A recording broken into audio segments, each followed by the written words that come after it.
West Nile virus spreading around Utah. Just last week, we told you how it had most recently been detected in Draper. Now it's showing up in other areas too. I spoke with assistant professor in the Department of Biology and USU Ecology Center, Dr. Norah Saarman, to get more information on this disease and its spread. And we tend to talk about West Nile every summer, so I wanted to know why the virus seems to leave and then come back year after year.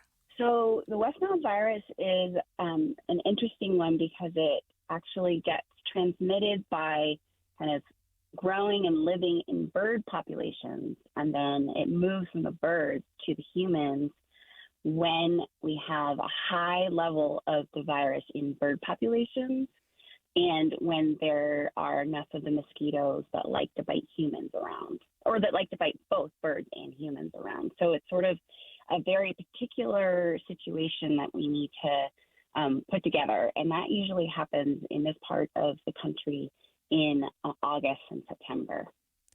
And we've heard that there are reports that West Nile virus has been found along the Wasatch Front. Are there a few specific areas that you can pinpoint to kind of know where more of this activity is happening? Well, I've seen the reports of the mosquito pools that were testing positive were found in Logan City, in Sugar House District, and a few other places. And so usually that means that they're being found in mosquitoes that are sort of living in more urban areas, so in like drain catchment basins. So like think of on the street when there's a grate that's covering a drain hole, and sometimes there's some leaves and debris that gets caught in there and holds the water. And there's a specific kind of mosquito that likes to breed in that type of habitat. And so when I think of, downtown Logan or Sugar House District of Salt Lake City, those are areas that usually have those drains and are probably being filled with water from some irrigation or something like that, because it hasn't rained in a while. And so that's probably what's going on. So it's a Culex pipiens or Culex quincunfasciatus. And my work is actually looking into how common is the Culex quincunfasciatus, which is a mosquito that is even better at transmitting the virus and is more likely to bite humans. And is that kind of unusual? Because when I think of where mosquitoes are, I think of marshy areas, but we're talking downtown areas.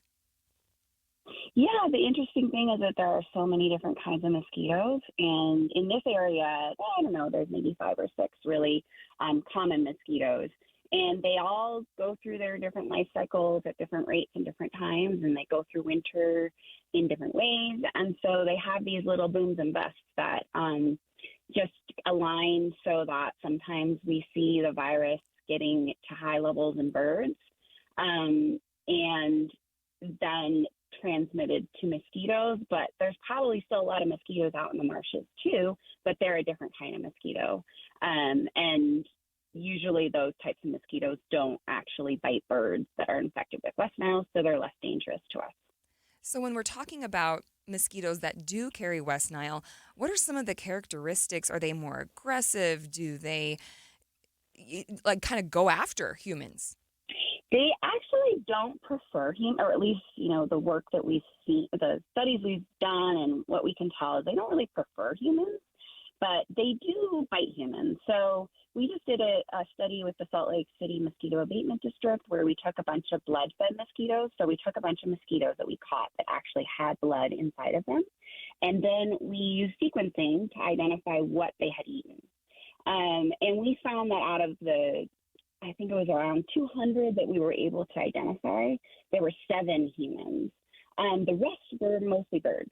So it takes a mosquito that likes to bite both the kinds of birds that get West Nile virus and sometimes bite humans to transmit the virus. So those are the ones that are really dangerous to us. If they exclusively eat humans, they won't get the virus. And do you find that typical bug spray is strong enough to fight against West Nile virus carrying mosquitoes? Yes, I think it works really well. There's a little bit of evidence that some mosquitoes are becoming kind of more tolerant to bug sprays, like DEET containing bug sprays, but not these mosquitoes. These mosquitoes are going to very rarely encounter it because mostly they're just hanging out in the trees, biting birds, living in the drains. They don't really have a really strong response to what humans are doing since their life cycle doesn't depend on us. So if we do bug spray and we kind of just make sure that if there's a mosquito around, we kind of move from that area, do you think that most people can avoid West Nile virus? Yes, I definitely think that is the case. So cover up as much as possible. And if you are going to be exposing your skin, use a little bit of DEET and make sure that you're especially covered up in the evening hours and you should be safe. Dr. Norah Saarman studies disease-carrying mosquitoes at Utah State University.